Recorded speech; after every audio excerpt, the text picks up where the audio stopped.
Newton எதற்காக விதியை பற்றி எழுதினார்? நம்ம விதியை மாற்றுவதற்காக. உணவொன்றி அமையாது உலக, நீரின்றி அமையாது தீ. படிக்கிறேன். மேம்படுத்தப்பட்ட பாதுகாப்பு. வெட்டி கட்டின அண்ணன் மாசு 14ஆம் தேதி கருப்பு படம் ரிலீஸ்.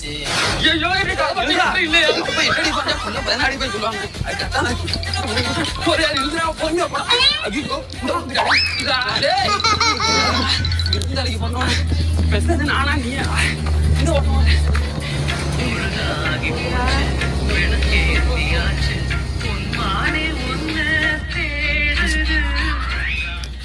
மாட்டு கொண்டிருப்பான்.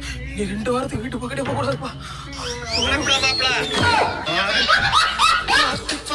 கண்கள்